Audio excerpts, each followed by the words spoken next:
హృదయం కలిగి ఉండాలి. మూడవది, ఆయన అంటు కట్టబడి ఉండండి. Be crafted into Jesus. Have a truthful heart and a blissful and blessed mind. లోకములో ఎవరికి ఎన్ని కష్టాలను ఉండనియండి, కష్టము లేని వారు ఎవరు? నీతిమంతుడు ఒక్కడును. ఆ కష్టాల నుంచి నీతిమంతుడైన క్రీస్తును పోలి ఆయన అడుగుజాడలో నడవడానికే నీవు అంటు కట్టబడి ఉండి ఆయన శిష్యులుగా ఉండటానికి మీరు ప్రయత్నం చేయండి. You may be brought up with your father and mother. You may be brought up with your father and mother. You might have had your own values. You might have had your own principles.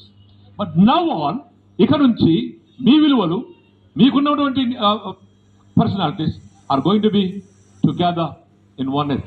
Engagement యొక్క ముఖ్య ఉద్దేశం ఏంటంటే both of you have to mold yourself to be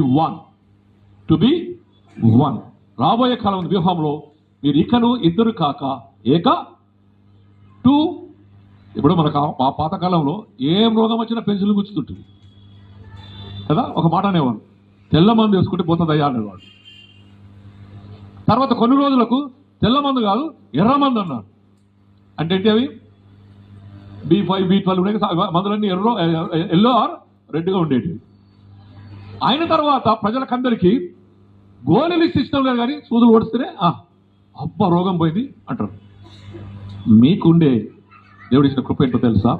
ఆయనలో అంటుకట్టబడి యథార్థమైన హృదయం, ప్రేమగల మనస్సును, నీ హృదయంలో మంచి మనసును కలిగి ఒకరికొకరు అనువుగా మార్చుకొని ఒకరికొకరు గౌరవించుకుంటూ, there may be so many things, but you have to deeply love and have the goodness of unity and oneness.